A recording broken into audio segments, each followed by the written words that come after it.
The blizzard at 10 degrees below zero pelted ice pellets against my thin loungewear, the biting cold seeping through my skin and into my bones. I clung desperately to the freezing iron gate of our villa, tears and snowmelt plastering my face, while Arthur, my husband of 20 years, ruthlessly shoved my shoulders away. "Get out. You vicious woman. You've been picking on Leo his whole life, and now you slander him for embezzling company funds. Is your heart made of stone?" His eyes were bloodshot, wholly taken in by my stepson Leo's twisted accusations, his gaze toward me full of disgust and hatred. Inside, Leo hid behind Arthur, a trace of smug satisfaction at the corner of his mouth, feigning concern as he tugged Arthur's arm. "Dad, don't upset yourself. Aunt Claire just got confused for a moment. It's fine to let her cool off outside for one night." Shivering violently, I pulled out my phone to pull up the transfer records to prove my innocence, but Arthur raised his hand and knocked it to the ground, the screen shattering instantly. "Don't try to fool me with those fake pieces of evidence. Leo is my only son. I believe him, not you. Tonight you stay out here. When you've thought it through and are ready to admit your mistake, then you can come back." The iron door slammed shut with a clang, cutting off the warm heating inside and severing 20 years of marital bonds. Heavy snow quickly covered my hair and shoulders. My bare feet trod on the icy tiles, every step an agonizing stab of pain. I curled up in the corner of the porch, my consciousness fading from the cold, nothing but a bone-deep chill in my heart. I had helped Arthur build the business from scratch, managed the company, kept the household, poured my heart into raising Leo, and in the end, it all counted for nothing against a few fabricated lies. I don't know how long I endured before a piercing ringtone shattered the silence. It was the police station. With frozen, trembling hands, I answered. The officer's voice on the other end hit me like a thunderbolt. "Are you a family member of Arthur? Leo has embezzled 10 million yuan in company funds and squandered it all. He has just turned himself in. Please come to the station as soon as possible to cooperate with our investigation." Dragging my frozen body, I knocked on the front door. Arthur was still in the living room, comforting a tearful Leo. Just as he was about to berate me, I put the call recording on speaker. The clear sound of the police station echoed through the house. Leo's face went ashen, and he slumped to the floor. Arthur shuddered, frozen in place, his eyes filled with nothing but collapse and disbelief. The blizzard continued its relentless assault as Arthur stood rigid in the doorway, his gaze shifting from the phone to Leo's pale face, then to the shattered screen at my feet. The warm yellow light of the living room illuminated every newly carved line on his face. He opened his mouth, but something seemed stuck in his throat. All that came out was a short, strangled sound. Leo knelt on the floor, gripping the edge of the sofa, his knuckles white. "Dad, don't listen to her. That call has to be fake. She's putting on an act." "Fake? You're telling me a call from the police station is fake?" My voice was hoarse, barely recognizable, the pain of frostbite surging up through my feet. But I didn't step a foot inside. I stood on the doormat already soaked through with snow, letting the icy wind and snow blow into the house. Arthur shivered, finally snapping out of it, and reached a hand toward me. "Claire, come inside first." I stepped back half a pace, my back pressing against the cold iron door. "Arthur, you just said I could come back when I'd thought it through and admitted my mistake." "Well, I've thought it through. I was indeed wrong." A flicker of hope passed through his eyes, thinking I was about to apologize. "I was wrong to believe that 20 years could warm a stepmother's place in this family. Wrong to believe you entrusted the company to me because you truly trusted me. Wrong to think that what you just said was merely anger." I raised my hand, wiping the snow melt from my face, revealing my frostbitten, purple lips. "Do you remember what you said 20 years ago when you led me through that door?" Arthur's lips trembled. The answer stuck like a fishbone in his throat, impossible to swallow or spit out. "You said, 'From now on, I am the mistress of this house.' You said you would trust me, protect me, for a lifetime." I let out a cold laugh, my throat tearing with pain. So, a lifetime turns out to be nothing more than a few slanderous words to overturn? Leo suddenly scrambled up and threw himself at Arthur, grabbing his sleeve, his voice frantic and trembling. Dad, that money. It was an investment loss. I only borrowed it temporarily. I could have covered it. Aunt Claire was auditing the accounts too tightly. That's why I panicked. You have to believe me, I didn't mean to. Arthur looked down at the son he had coddled since childhood, the light in his eyes dimming little by little. 10 million, and you call that borrowed temporarily? Dad. Don't call me that. Arthur yanked his arm free, his voice suddenly rising to a roar that shook the chandelier. Leo staggered back 2 steps, hitting the corner of the coffee table and curled over, clutching his waist, wearing that same pitiful look I'd seen for 20 years. After every mess he made, from breaking an antique vase as a child, to crashing his sports car in college, to his first doctoring of the company's books. He was always the wronged good boy. The warmth of the house enveloped me, and my frostbitten skin began to thaw, prickling with a million needles. I bent down and picked up the spiderwebbed phone from the floor. The screen flickered, faintly showing a new incoming message. It was from my lawyer, asking if I wanted to start divorce proceedings tonight. Clutching the phone, I suddenly realized that 20 years of marriage had shattered even more cleanly than that screen. Arthur stood still, his back frozen like a stone statue. He slowly turned, his gaze sliding from my face down to my bare feet, the tops already purple from frostbite, toes curled, the snow melt on the doormat mingling with faint streaks of blood seeping out. His Adam's apple bobbed. He took off his coat and moved to drape it over me. I sidestepped away. Don't. If you touch me now, I think I'll throw up. Arthur's hand hung in midair. The coat dropped to the floor with a soft thud, light as a feather, yet it struck his face like a slap. Leo was still whimpering and blabbering, the same old excuses. Forced into it, a moment of foolishness. I'll find a way to pay it back. On and on, no end. I had heard 20 years of this same rhetoric, from the days when he was too short to reach the stove and stole change from my wallet, to stealing client resources from the company. Every time, that same face. Arthur.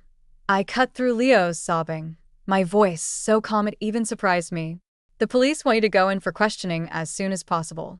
When are you planning to go? Arthur flinched as if whipped, snapping his head up to look at me.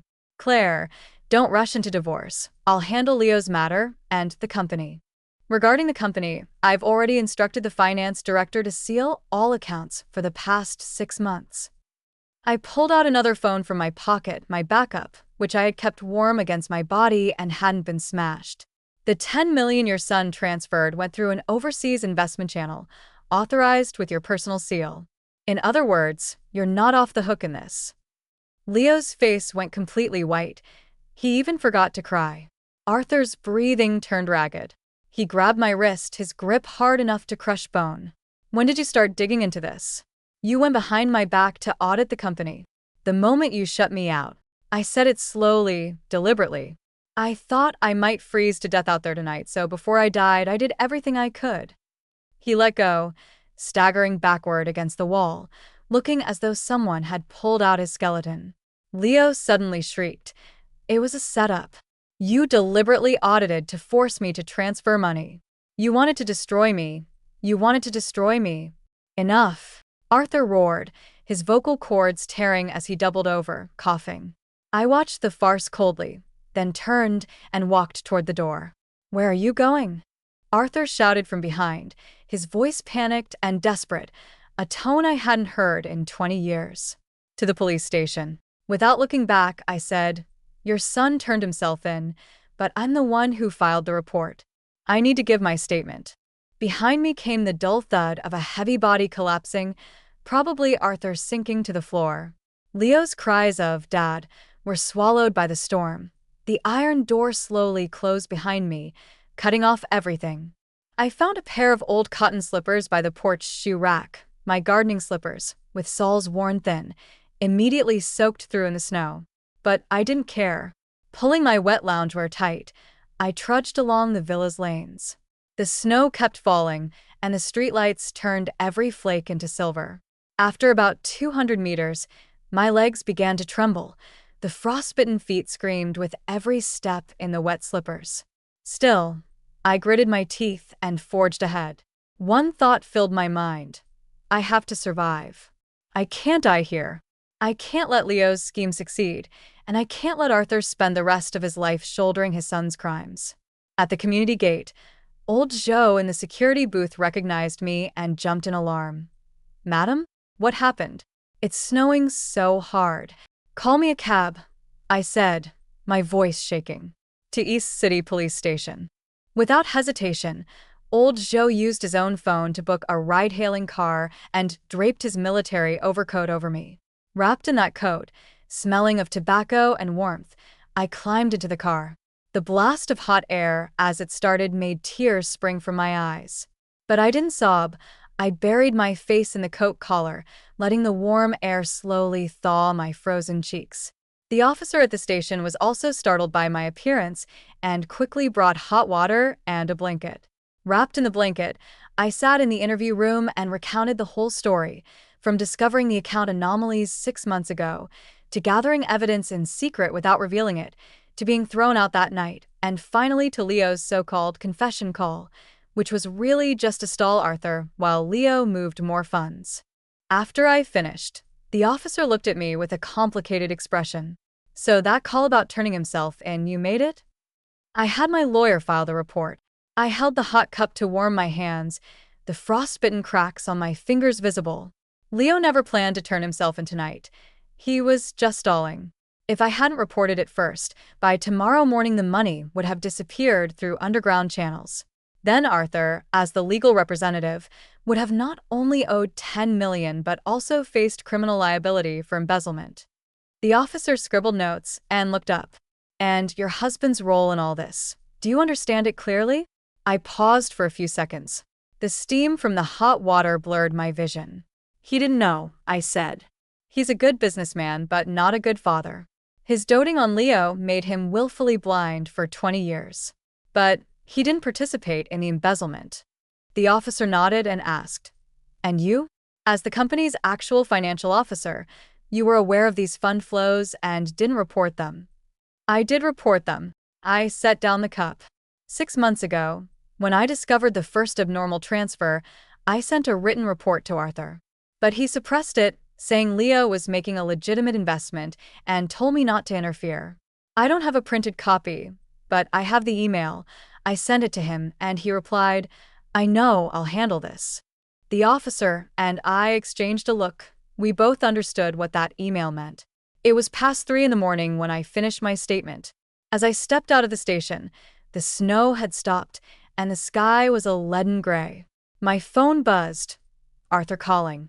I rejected it. He called again. I rejected again. He sent a message. "Claire, where are you? I'll come get you." I didn't reply. Pocketing the phone, wrapped in old Joe's coat, I took a taxi back to my premarital apartment. The apartment had been rented out. The tenant had moved out the previous month, and I hadn't found a new one yet. The key was still in its old spot. The lock was a bit stiff. I had to jiggle it a few times before it opened. Inside was cold, the heating off, dust covering everything. I fumbled for the electric heater in the dark, curled up on the sofa, and propped my frostbitten feet against the heater.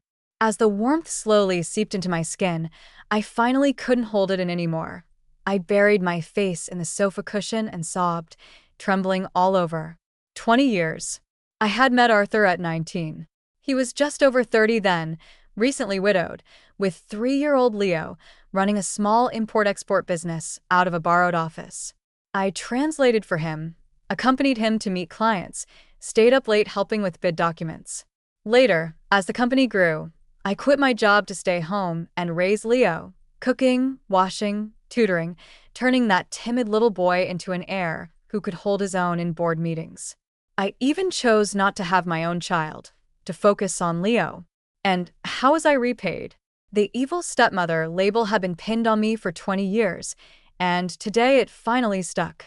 Eventually, the tears dried up, leaving only dry sobs. The red glow of the heater flickered on the ceiling. I kicked off the wet slippers, closed my eyes, but all I saw were Arthur's bloodshot eyes. He said, "I believe him, not you." That sentence was even colder than the 10 below blizzard outside. I drifted off, and when I woke, it was already daylight. My phone showed more than a dozen missed calls from Arthur, my lawyer, the finance director, and one unknown number. I called back the finance director, who spoke in a low voice. "Madam, are you okay?" Mr. Arthur came to the company this morning and called all the senior staff into a meeting. His face was terrible. What did he say? He announced the suspension of Leo from all positions and ordered a full audit team in. Then he asked when you last came in. I grunted and hung up. Then I called my lawyer. My lawyer, Shun, was my college classmate, knew me for over 20 years and spoke bluntly. "Claire, I drafted the divorce papers last night. Do you want to go through mediation or litigation? If litigation, that email and the police report will prove you're the innocent party and you'll get the lion's share of the property." "Litigation," I said. "But property division can wait. First, I need to nail Leo. Embezzlement plus forging authorization documents. How many years could he get?" Attorney Shin paused. "If the amount is confirmed over 10 million and uses the corporate seal, that's exceptionally large amount. Minimum 10 years. But that assumes Arthur doesn't cover for him." "He can't cover it," I said. "He's a suspect himself now." There was a rustle of papers on the other end. "One more thing. Leo's mother's family, your mother-in-law's side, contacted me this morning. They want to talk to you." I blinked. Leo's biological mother had died young. Her family ran a business in another city and had almost no contact with Arthur's side. I'd met them only once, at Leo's coming-of-age ceremony. I recalled a very shrewd old lady. Talk about what? Conditions. They want to offer you money for a private settlement and have you drop the charges. I laughed, my voice still hoarse. "Do they think I'm after money?" Attorney Shin sighed. "Honestly, if you were after money, you're in a favorable position now. But you and I both know you're not that kind of person." I hung up and sat on the sofa for a while. Outside, the snow had stopped. Pale sunlight filtered through the gray clouds and fell on the dusty windowsill. I picked up my phone and replied to Arthur. 2 o'clock this afternoon at Attorney Shin's office. Then I tossed the phone aside and went to take a shower. The hot water on my frostbitten feet made me gasp, but that pain was alive, a sign my body was waking up. I stood under the shower, eyes closed, letting the hot water wash away every bit of ice from the night before. After the shower, I changed into clean clothes and found a few band-aids for the cracks. On my feet, in the mirror, my face was pale, with dark circles under my eyes and lips still purplish, but my gaze was steady. I patted on some foundation to cover the haggardness and headed out. Attorney Shin's office was in an old office building downtown, the heat cranked up. Arthur was already there when I arrived, sitting in the conference room in a crumpled suit, unshaven, eyes red, clearly another sleepless night. A cup of cold coffee sat untouched in front of him. I pushed open the door. He shot to his feet, his chair scraping the floor. "Claire." "Sit." I took the seat across from him, setting my bag on the table, as composed as if I were here to negotiate a business deal. Arthur stared at me for a long moment, his lips moving, his eyes reddening again. "Last night, I was a bastard." I didn't respond. I asked old Joe. "He said when you came out, you could barely walk from the cold." His voice dropped lower. "I'm a goddamn animal." "You don't have to say that." I opened the documents Attorney Shun handed me. "I'm here to talk about the divorce.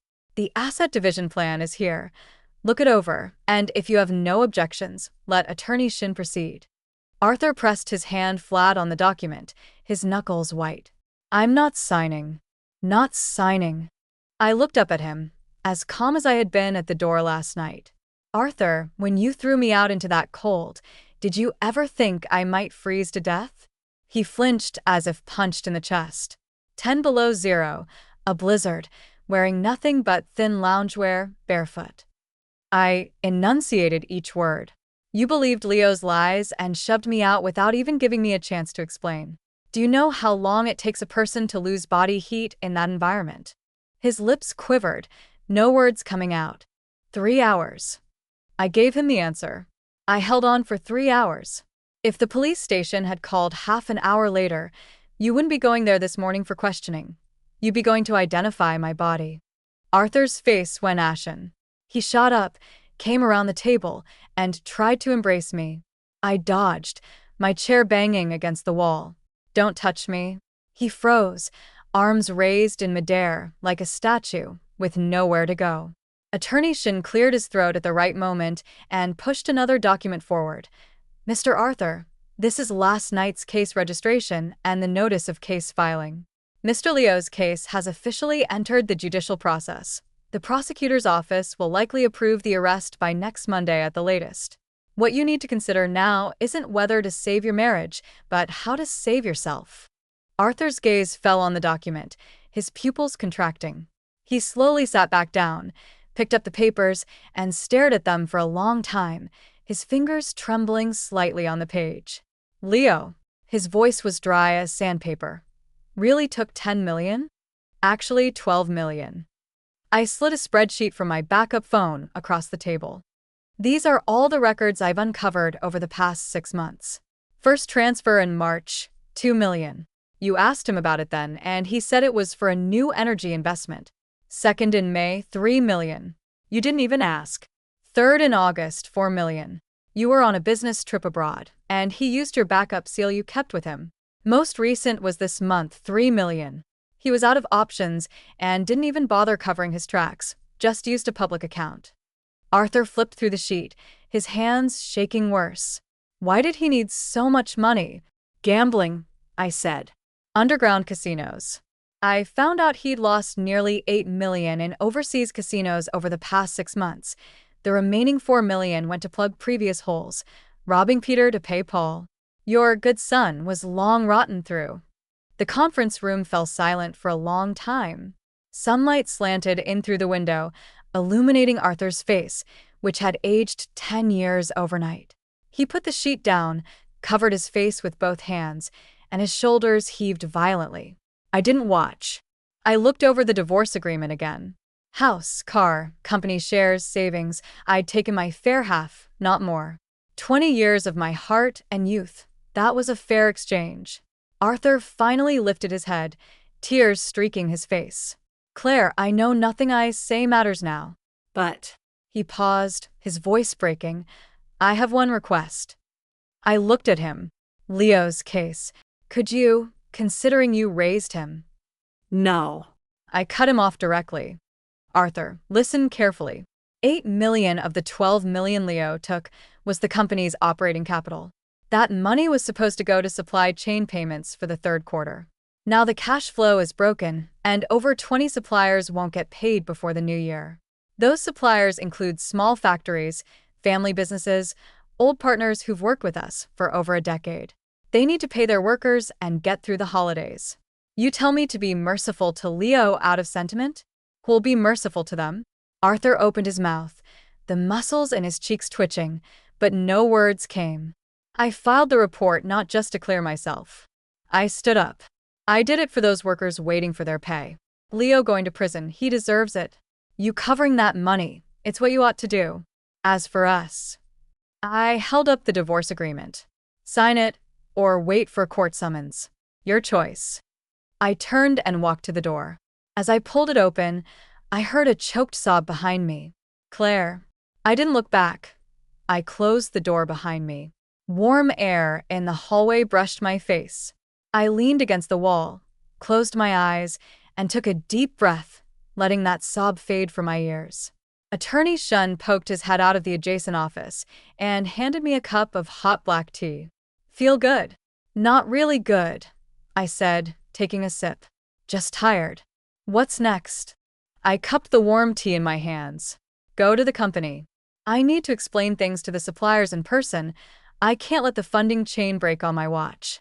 Then, after the prosecutor's office launches the case, I'll appear in court and testify as needed." "And Arthur?" "He'll sign," I said. He was never one to shoulder hard things. 20 years ago, same as now. Attorney Shin looked at me and sighed softly. At 3 in the afternoon, I walked out of the office building. The sky had cleared. Snowplows had pushed snow into piles on both sides of the road, the sun glaring off them. I took a cab to the company. The atmosphere at the company was oppressive. The receptionist jumped up when she saw me. "Madam, you're here?" "Yes, have finance prepare the details of the third quarter supply chain payments." I went to see them. I headed toward my office, giving instructions as I walked. "Also, notify all suppliers who haven't received payment. Come to a meeting tomorrow at 10 in the morning." I pushed open my office door. The desk calendar still showed yesterday's date. I picked up a pen, crossed out today, and wrote on tomorrow's square, supplier meeting. Then I opened the drawer, took out the messy pile of Leo's account photocopies, and arranged them neatly on the desk. Sunlight streamed through the window, falling on the papers like something brand new. I sat down and started making calls. The supplier meeting was scheduled for 10 the next morning. I arrived half an hour early, set up the projector, printed a thick stack of financial reports, and Xiaoli from the pantry helped make hot tea, lined up neatly. Attendees trickled in and filled the room.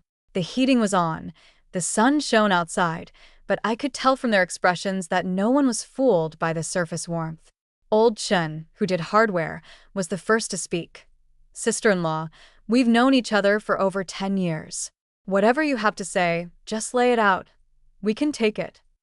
I stood up and bowed to the room. "I'm sorry, everyone. There's been a problem with the company's accounts, and we can't make the third quarter payments right now.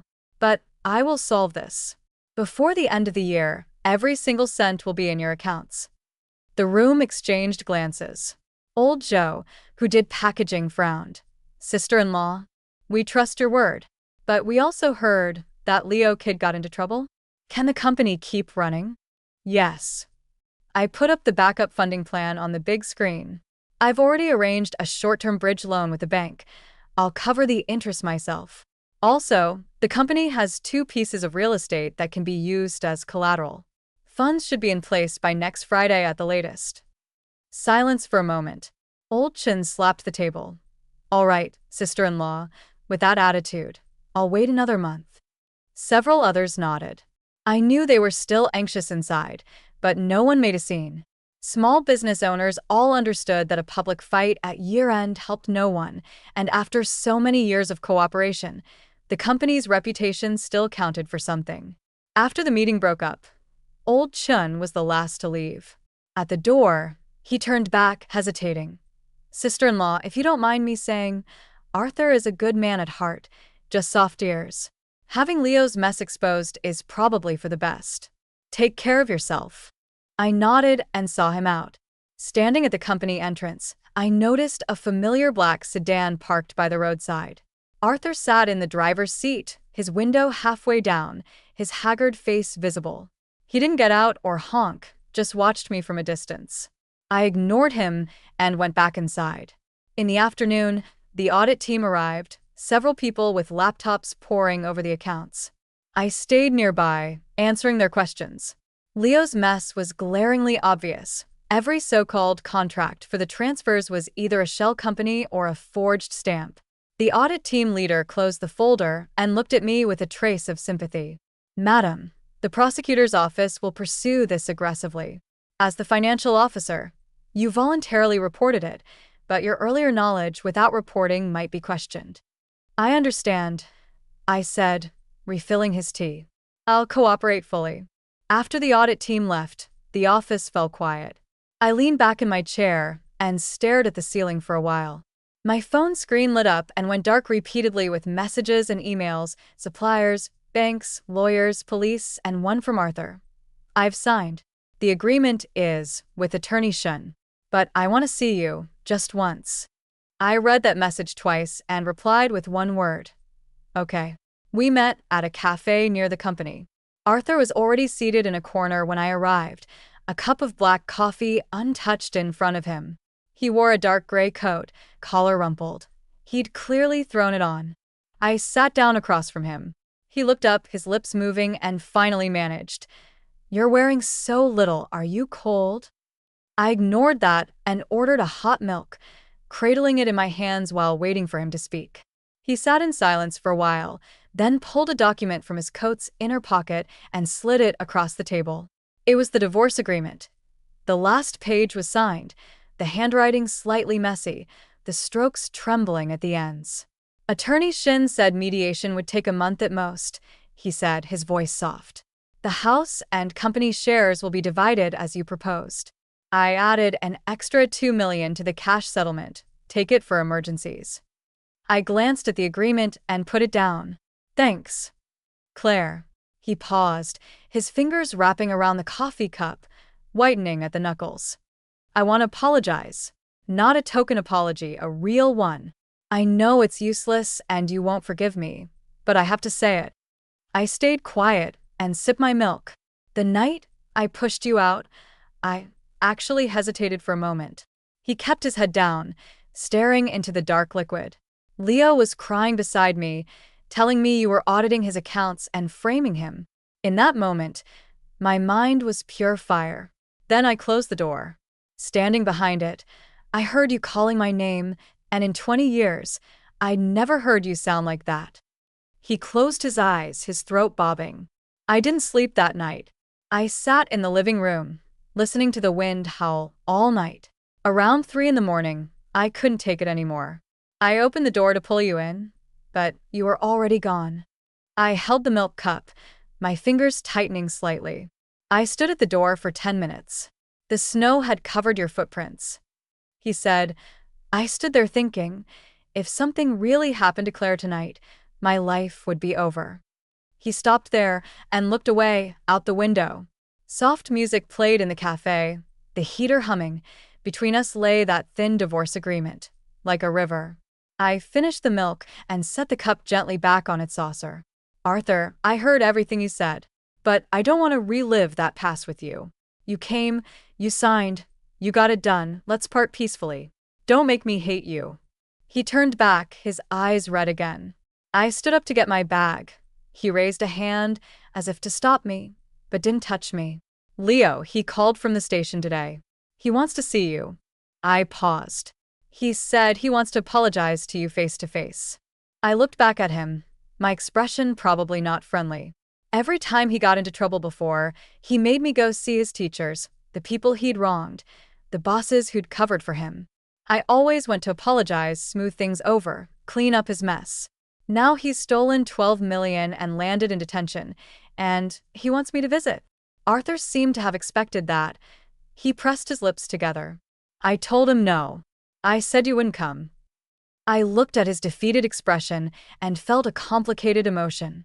20 years ago, when he first placed little Leo's timid hand in mine, he had said earnestly, "From now on, I'm entrusting this child to you." Back then, his eyes were full of hope for his son's future. How had it come to this? I didn't say anything more. I turned and left the cafe. Outside, the weather was fine, the sun warm on my face, a world apart from that blizzard night. The following week was a whirlwind. I ran back and forth to the bank. The day the bridge loan was approved, I immediately notified all the suppliers. Old Chin said good several times over the phone, adding, "Sister-in-law, next time you come to my factory, I'll treat you to a meal."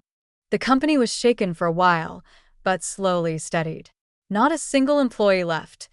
Everyone kept their heads down and worked. Occasionally, people gossiped about Leo in the break room, but they fell silent when I walked in. I didn't care what they said. I arrived at the company at 7 every morning and left at 9 at night, filling each hole one by one. The scabs on my frostbitten feet had peeled off. New skin was growing in, itchy and tender. I still limped slightly. I didn't go to the hospital, I had no time. Arthur would occasionally text, asking if he could help.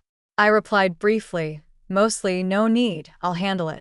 Once, he sent a photo of my old desk in the study, covered in dust, with a key next to it, captioned, "I've packed all your things.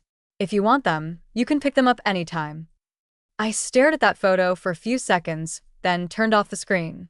The next time I saw Leo was during the prosecutor's pretrial hearing. I hadn't planned to visit him, but as the reporting party and a key witness, I had to identify and verify evidence, and he was present. Through the interrogation room glass, he looked much thinner. Dark stubble covered his chin. He wore standard-issue cotton prison wear, buttons done up crookedly. When he saw me, his gaze flickered, like he didn't dare meet my eyes, or like there was some lingering resentment. The investigator had me verify Leo's signatures and seals on several authorization documents. I bent over the table, flipping through the pages one by one. Leo sat quietly on the other side of the glass at first, then finally couldn't help it and whispered, "Auntie." I looked up at him through the glass. "Auntie, His Adam's apple bobbed. "I'm sorry." I turned the page and didn't respond. He called again. "Annie, I know it's too late to say anything, but ever since I was little you were really good to me. I remember. You'd make me porridge in the middle of the night, sew my school uniform, go to parent-teacher conferences. I remember all that." My pen paused. It was just that during that time, I couldn't accept it. Dad kept such tight control over the company, and you had a hand in everything. Whatever I did, you were watching me. I felt you didn't trust me, that you saw me as an outsider. His voice grew softer, nearly inaudible. Then I got hooked on gambling. The more I lost, the more I wanted to recoup. The deeper I went, the harder it was. By the time I realized it, it was too late. He buried his face in his hands, his shoulders shaking as if crying. The investigator knocked on the table to remind him to compose himself. I finished checking the last document, stood up, and handed the folder back to the investigator. I walked up to the glass. Leo lifted his head, tears on his face, lips trembling. "You say you remember how I treated you well. Then you should also remember what I taught you." I looked into his eyes. "I taught you to be honest, to take responsibility, and to answer for your actions. Since you remember those things, then do just that." He didn't speak. Tears trickled into the corner of his mouth. I turned and walked out of the interrogation room. The corridor was cold. Sunlight came through a high window, casting a diagonal strip of light on the floor. I walked along that strip, my heels clicking clearly on the tiles. My phone buzzed. "Attorney Shen, the divorce procedure goes to final mediation next week. All good on your end?" I replied, "Yes." He added, "Arthur's attorney submitted a supplementary agreement today, transferring the villa to you as well. They said it's for all your years of hard work. They want you to keep it." I stood at the end of the corridor, phone in hand, looking out at the sky. That villa had been bought in our 3rd year of marriage. We'd planted a yard full of roses and climbers that bloomed magnificently every summer. Leo had chased butterflies and rolled around in that yard. Arthur had built a swing for me, and I'd sit on it reading until dusk. That was all past. I replied, "Accept it. Put it in the foundation's name and donate it to the community as a senior activity center." Attorney Shin quickly sent back 3 thumbs up. I pocketed the phone and pushed open the prosecutor's office door. Outside, the street was clean and wintry. Pedestrians hurried past in thick scarves. A roasted sweet potato cart steamed. I stood on the steps and took a deep breath of cool air, filling my lungs with crisp coldness. The divorce agreement in my pocket was already on its way to becoming effective. The company's financial holes were slowly being filled. Leo's case had a sentence set, at least 10 years, and though the recovered funds wouldn't cover all the losses, most had been retrieved. I walked down the steps, heading toward the bus stop, then stopped and looked back at the national emblem above the prosecutor's office. Sunlight fell on it, bright and clear. I curved my lips into a faint smile, turned back, pulled my coat tight, and walked into the bustling street. That night, back at the small apartment, I stood at the door for a moment. The lock had been changed a couple of days ago by a locksmith. The old key turned with a clean click. I pushed the door open. The heat was on, and Attorney Shen had helped contact the property management to restart the heating. On the sofa was a new orange flannel blanket I'd bought from the supermarket. It looked warm. I changed into slippers, tossed my bag onto the entryway cabinet, and went to boil some water. As it bubbled, steam fogged the window.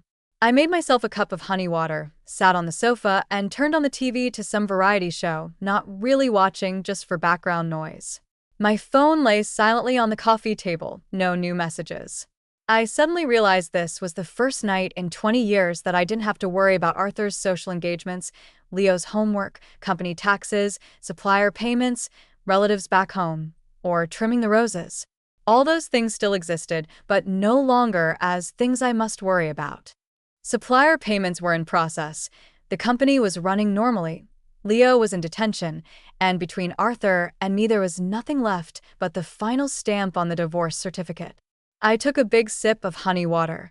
The sweetness warmed me all the way down. I felt that this small, dusty, slightly humming heater apartment was more of a home than that rose-filled villa ever was.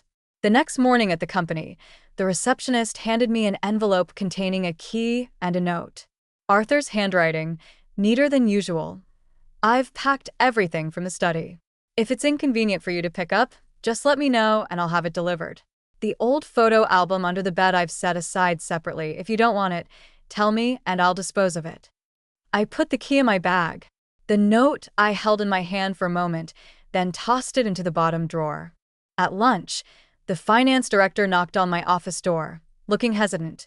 "Madam, just so you know, Mr. Arthur came by this morning." He didn't come upstairs, just sat in the lobby for half an hour, then left. I held my chopsticks, saying nothing. The receptionist asked who he was looking for, and he said no one, just wanted to look around. The director watched my expression carefully. "What should we do?" "Don't worry about it. If he wants to come, let him come. No need to stop him or notify me specially." The director nodded and left. I finished my lunch and went back to reviewing reports. A faint string in my heart had twanged, but I pushed it down. That afternoon, the audit team issued a preliminary report. The funds Leo took went to overseas casinos, luxury goods, a few payments to underground money changers, and the most absurd, over $1 million spent on gifts for an online streamer. After reading that report, I closed it, feeling an indescribable mix of emotions. How had that child, who used to save his allowance to buy me birthday gifts, come to this? I was dazed for a moment, then told myself to stop thinking about it. Even if I understood, he was no longer the Leo I'd known, or perhaps I'd never truly known him at all. By the time I left work, it was dark. I wrapped my scarf around me as I walked out. Under the streetlight at the company gate stood a tall figure, a bit thinner, in a black coat with the collar up, holding a paper bag. I paused. It was Arthur. Seeing me, he took a couple of steps forward and stopped, as if afraid I'd dodge if he got too close. "I was passing by and brought you something." He held out the bag, a thermal container lid peeked out. "That's soup you used to like in winter. I had the cook make it." I didn't take it. "Just soup," he emphasized, his voice tentative. "Don't overthink it, Arthur." I exhaled a white puff of breath.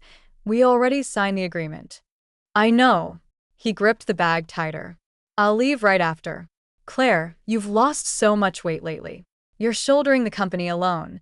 Don't wear yourself out." The streetlight cast half his face in light and shadow. I saw deep bloodshot eyes and stubble on his chin. One sleeve button was loose, hanging down. He looked like a man still reeling from a severe blow. I was silent for a few seconds, then took the bag.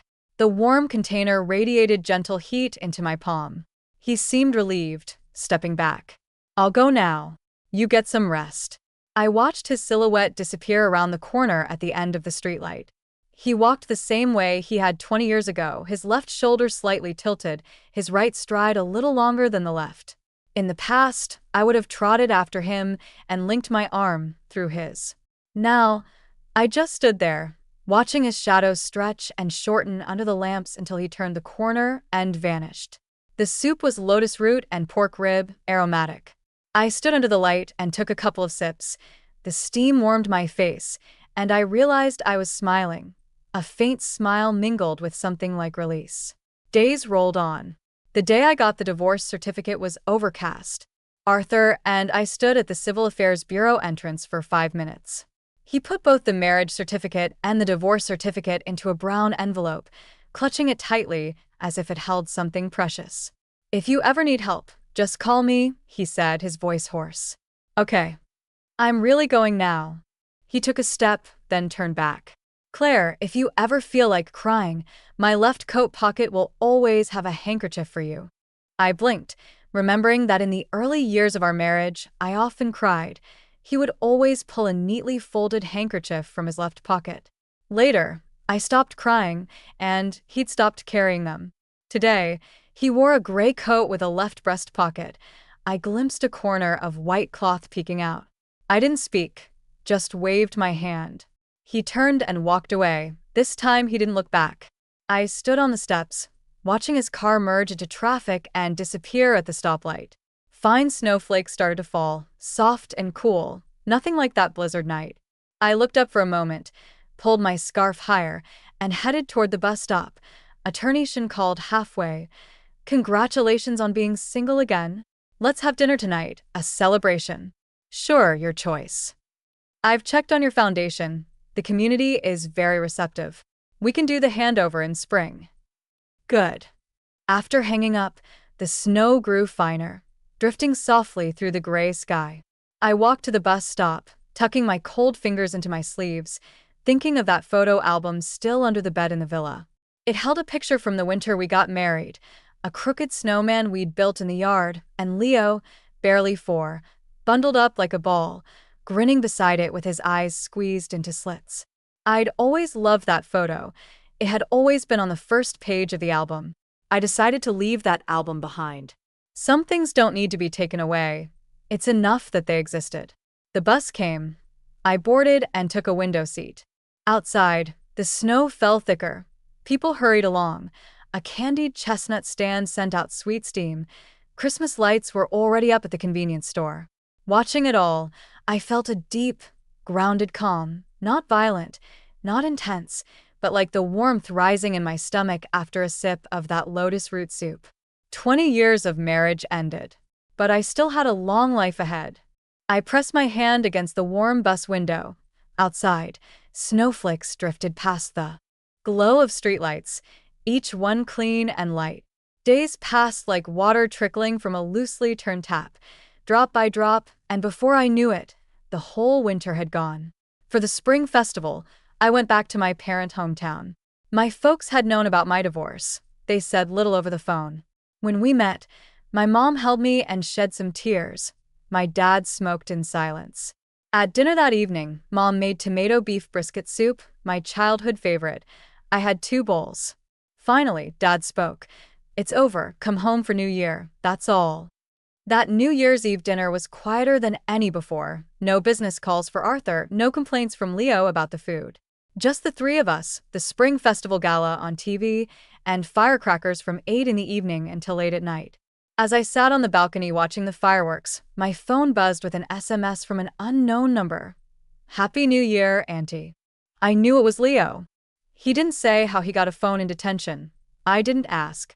I stared at those words for a long time, then replied, "Behave and reform." After sending it, I put my phone away. Fireworks bloomed and scattered in the sky, their colors reflecting in my eyes, fleeting. Spring came, and I unexpectedly found more free time. The company accounts were straightened out. All supplier payments were settled. Old Chin indeed kept his word and invited me to his factory for hot pot. After the audit team left, the finance department hired new staff. I handed over daily management to the directors and stepped back into a board position, no longer directly handling operations. Arthur, after the share division, remained the largest individual shareholder, but he rarely came to the company. He'd reportedly delegated most affairs to professional managers. I started spending time and energy on things I'd never had time for. Twice a week, I accompanied the community senior choir on piano. The old upright was a bit out of tune, but the ladies sang with such zest that their rehearsals always made me laugh. I also claimed a small flower bed in the community garden, planted a dozen rose seedlings, tilled and fertilized in spring, watering them every evening, chatting with the vegetable-growing neighbor next door. Days moved slowly and lightly, like a feather falling on water, sending out a few gentle ripples, and then gone. At the end of March, the community director called to ask when I'd like to complete the villa donation transfer. I said this weekend I'd go over and hand over the keys. That day was bright and sunny. The spring breeze rustled the willows along the road into a haze of green. I took a taxi to the villa I'd lived in for over a decade and stood at the iron gate for a moment. The lock hadn't been changed. It was still the same key. It clicked open the same way it had every time I'd come home from grocery shopping. The roses I'd planted in the yard had sprouted new shoots, tender red stems with tiny thorns. Arthur had apparently hired someone to maintain it, but it was done sloppily, weeds mixed among the flowers, not fully pulled. The swing had a new plank, its color lighter than the old ones. I stood in the yard for a while, but didn't go inside. When the community staff arrived, I handed over the keys, signed the papers, and discussed the renovation plans. First floor into activity rooms, second floor into library and game room, and the back lawn kept for the seniors to enjoy. By the time we finished, it was almost noon. I circled around the backyard to leave, but on the side path of the villa, I ran into Arthur. He wore a half-old navy jacket, carried pruning shears, and had a bag of new potting soil at his feet. Clearly, he'd been gardening. When he saw me, he was also startled, almost dropping the shears. "You came?" His voice was slightly awkward. "I came to fertilize the flowers. The property manager told me you'd be here today to hand over the keys." He pointed to a corner of the flower bed where several clumps of newly planted daisies stood. "A few of your roses didn't survive the winter. I added a few others. I hope you like them." Standing there, watching his slightly flustered manner, I couldn't help but smile faintly. Daisies are nice. They're easy to care for. He seemed to take that as a great affirmation. His expression softened. He bent down to pick up the soil bag, then hesitated. If you want to look inside, I could go with you? It's all tidied up. Your study things are packed in 2 boxes in the storage room. I can have them delivered to you if you'd like." "No need," I said. "You can handle those things. Keep the books for the community library." He nodded, shifted the soil bag to his other hand, seeming to want to say more. Spring wind blew, rustling the old locust trees in the yard, dappled light falling on his face. His hair was grayer now, silver at both temples. "Arthur." "Yes." "Stop fussing over these flowers so much," I said. "Get a housekeeper to make sure you eat regular meals. Now that you're donating the house, move into something smaller. A big house alone is too empty." He blinked, set the soil bag down, and looked at me intently. I noticed his gaze was different from months ago. No more cowering guilt, no burning regret, just a quiet, warm look, like someone regarding something he'd cherished but had to let go. "I know," he said. "I'm looking at a small 2-bedroom in the south part of town, near the market." Good. I turned to walk toward the main road. He called out behind me. I looked back. He stood in the spring sun, the pruning shears glinting. "Claire," he smiled. The lines on his face crinkled, and he actually seemed more relaxed than he had before the divorce. "You walk faster than before." I looked down at my feet. It was true. The frostbite scabs had long fallen off. The new skin was pink and tender, and walking faster didn't hurt. I lifted my head and waved at him, then followed the sunlit path out of the Villo estate. In April, Leo's case went to trial. I sat in the witness box for half a day, presenting details from the audit report. Leo, in the defendant's seat, had a shaved head, prison uniform, thinner overall, his gaze steadier than before. He never glanced my way throughout. Only in his final statement did he stand and say, "I plead guilty. I'm sorry to the company, to the suppliers, to my father, and to my aunt." I sat in the witness box, clutching the evidence copies I'd gathered months ago, my fingers tingling. After the trial ended, Arthur waited outside the courthouse. He'd attended as an observer, without telling me. He stood at the bottom of the steps and simply nodded when he saw me. I nodded back. We stood several steps apart, saying nothing, as the court doors closed behind us. The verdict came at the end of April, 13 years for misappropriation of funds. Arthur texted me. "The verdict's out. 13 years. After a pause, he added, "I'll go see him tomorrow. Any message you want me to pass on?" I thought for a moment and replied, "Tell him to eat breakfast properly." Arthur replied, "Okay." I never heard from Leo again after that. Occasionally, I thought, when he gets out in 13 years, he'll be nearly 40. I'll be over 60. I wonder if I'll still recognize him. But those were fleeting thoughts. Most of the time, I kept busy and didn't have time to dwell. The choir ladies asked me why I looked younger after the divorce. I said maybe it was the roses. They laughed and said I had a honeyed tongue. On May Day, the community held a cultural performance. I went on stage to play Jasmine Flower. The applause was polite, but I was happy. After the show, a man in a clean white shirt approached and asked if I'd graduated from music school. I said no, self-taught. He said I played beautifully. His name was Chung Yuan. He taught calligraphy at the community college. He was in his early 50s, wore silver-rimmed glasses, had fine lines at the corners of his eyes when he smiled, and spoke with a gentle tone. We chatted about calligraphy and music. He asked if I'd be interested in accompanying the recitation class for the community college's spring activities. I said yes and gave him my number. After that, every Wednesday afternoon, I went to the community college to accompany his recitation class. He chose mostly poetry by Xu Ting and Yu Guangzhong. The accompaniments were simple, and I could easily improvise a few piano pieces. Once, after rehearsal, it rained. He held a large black umbrella and walked me to the bus stop, tilting most of the umbrella toward me while his own left shoulder got soaked. On the bus, I watched through the window as he walked back with the umbrella, his pace unhurried, his back steady. Leaning against the window, I suddenly remembered how Arthur used to hold an umbrella for me to work in the early years, until at some point I started taking cabs alone. Human connections work that way. Earnest in the beginning, slowly drifting apart. Once apart, what you meet again may not be worse than before, but it won't be the same as before. Summer came quickly. The community finished renovating the villa, opening it in July. I went to the opening.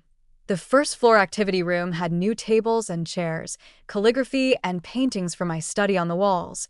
The second floor library shelves were full, with 2 pots of pothos by the windows. In the game room, new mahjong tables were already occupied by a few elderly gentlemen, tiles clattering. I stood in the corridor, looking around, feeling calm. I'd lived in that house for over a decade. Every bit of wallpaper and every lamp was my choice. Now it had a new purpose, filled with new laughter and cheer, 100 times better than an empty villa. The community director pulled me up to say a few words. I faced the audience of seniors and volunteers, not really knowing what to say, so I simply said, "I hope you all enjoy using it," and stepped down. As I descended, I saw Chung Yuan sitting in the front row, giving me a thumbs up. I smiled and took an empty seat beside him. "How about a plaque for the entrance?" He leaned in and said softly. "I'll write it. I've been thinking about it while you play. Call it Chong Le Ju, Constant Joy House. How does that sound? Go ahead and hang it. You don't need my approval." "No. The house was donated by you. You have to say yes." His voice was always unhurried, like a river flowing slowly, neither rushed nor hurried. In that cadence, I felt myself relax completely, leaning back in my chair as someone else took the stage. Late spring sunlight slanted in through the window, warm on my knees. I nodded and said yes. That evening, as I walked out of the community center, the sky was ablaze with sunset, orange-red light washing over the buildings on both sides. I strolled slowly along the sidewalk. The asphalt, sun-baked all day, was slightly soft under my soles. Restaurants along the street wafted cooking smells. A spicy hot pot stall was crowded with students. A child ran past holding a candied hawthorn stick, the sugar coating glittering in the sunset. I stopped and bought one. The first bite was sweet and sour, the flavor flooding my mouth. It had been ages since I'd had one. The last time was when Leo was little, after I picked him up from school. A vendor sold them at the gate. He pestered me to buy one. Took 2 bites, found it too sour, and shoved it into my hand. His little hand was warm as it clutched my finger. I slowly chewed that candied hawthorn, gently pushing those memories aside. A warm breeze blew in, carrying that peculiar summer evening scent of dust and grass. I took a deep breath, finished the last half, tossed the stick in a bin, and kept walking. My phone buzzed. It was Chung Yuan. "I've decided on clerical script for the plaque. I'll show you the draft tomorrow. Also, I've sent you the pieces for Wednesday's rehearsal. See if they suit." Attached was a photo. On pale yellow rice paper, 2 expansive clerical script characters. Chong Lo. The brushstrokes were round and full, no sharp edges, peaceful to look at. I stopped at a crosswalk waiting for the light, zoomed in on the photo, then replied, "Very nice. Let's go with that." The light turned green. I pocketed my phone and stepped across. Evening breezes started up. The smell of grilled skewers and cumin drifted from roadside stalls, filling the street. Walking amid the lively crowd, I felt like a river flowing gently downstream, taking in the sights without lingering too long on any one view. The blizzard, the frostbitten feet, the shattered phone, the bloodshot eyes, all of it stayed behind on the winter bank. Spring had passed, and summer was here. I walked in a light shirt along this vibrant street, the sweet tart taste of hawthorn still on my tongue. The road ahead was long, streetlights lighting up one by one. I followed that light, my steps steady. That night, back at my small apartment, after a shower, I lay in bed staring at the ceiling. I picked up my phone and looked again at the photo Chung Yuan had sent of the Chonglo characters. The clerical script was neat, strokes spreading out, truly peaceful. I smiled to myself, saved the picture, and turned off the light. The next Wednesday, I went to the community college as usual for rehearsal. Chung Yuan was already in the classroom, wearing a light gray linen shirt with sleeves rolled to his forearms, bending over the podium spreading out rice paper. He looked up and smiled as I entered, his silver-rimmed glasses slipping down his nose. He pushed them back. "The plaque is already at the framers. It'll be up the day after tomorrow." I put down my bag, sat at the piano, lifted the lid, and tested a few notes. "What's on the recitation list today?" "To the Oak" by Shu Ting and A Blooming Tree by Shimuro. He handed me 2 printed scores. "I've marked the key changes and dynamics for you. Take a look." I glanced over them. He had indeed done his homework. Annotations for emotional shifts, where to play softly, where to crescendo, clear and detailed. I set the scores on the music stand and played a brief introduction. "I know this shooting piece. I've played it before." "Good." He stood beside the piano, one hand on the body, looking down as I played. Sunlight fell on his face through the window, warming the rims of his glasses. His gaze was attentive but not oppressive, just a music lover listening to the tone. Rehearsal went smoothly. The ladies in the recitation class recited with feeling, "If I love you, I will never be like the clinging trumpet vine," and I provided the accompaniment with dynamics and phrasing. The classroom filled with music and voices, birds sang outside, occasional car horns in the distance. Everything just right. After the rehearsal, the ladies left one by one. I stayed at the piano, replaying the last few bars of To the Oak, working out the ending. Chung Yuan tidied his podium and came over, sitting on the piano bench beside me. "You're completely relaxed when you play," he said. "Unlike us calligraphers, the moment we put brush to paper, we tense up, afraid a stroke will go wrong." I get tense writing too. I practiced calligraphy as a child. My father would hit my palm if I made a mistake. He laughed, the crinkles at his eyes deepening. "Then we complement each other. You play, I write." I glanced sideways at him. He was looking down at his poetry anthology, his expression natural, as if he'd said something offhand. Something in my heart twitched faintly, but I didn't respond. I lifted my hands from the keys and closed the lid. It was still light as we left the teaching building.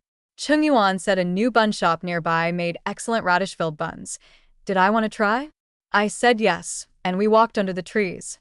The late April wind carried the first hints of summer, warm and soft.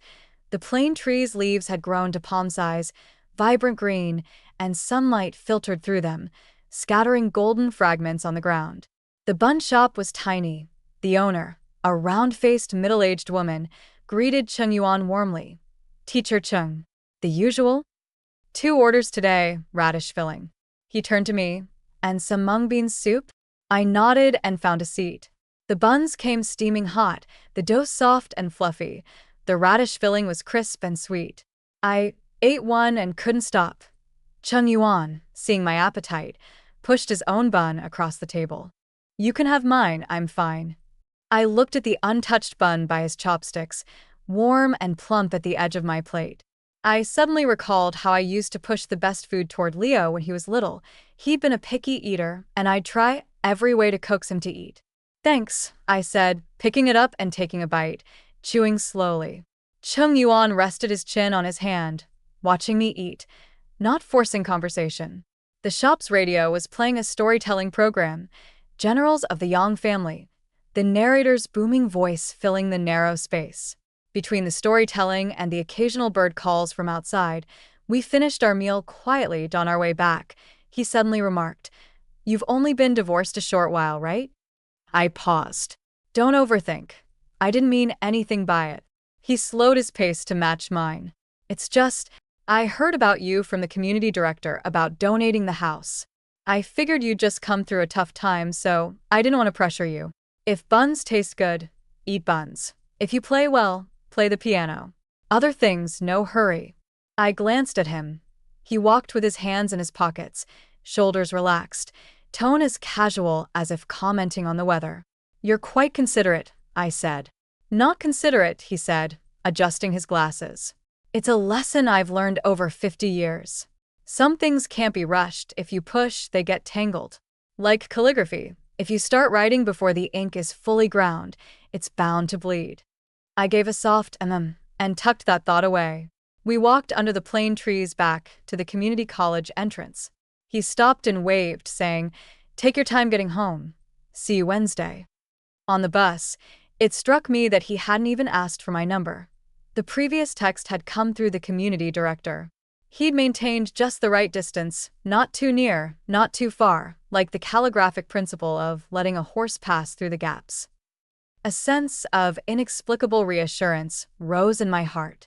Over the next several Wednesdays, after rehearsal, we'd go to that bun shop, sometimes radish, sometimes chive and egg. He'd tell me about his past. As a young man, he'd worked in a printing factory, then in his 30s took the college entrance exams and studied Chinese literature, taught middle school for a few years, then transferred to the community college. He'd been married, divorced for nearly 10 years, and his daughter worked in another city, coming home only for holidays. He always spoke of these things without emotion, like reciting a resume. I listened and occasionally interjected.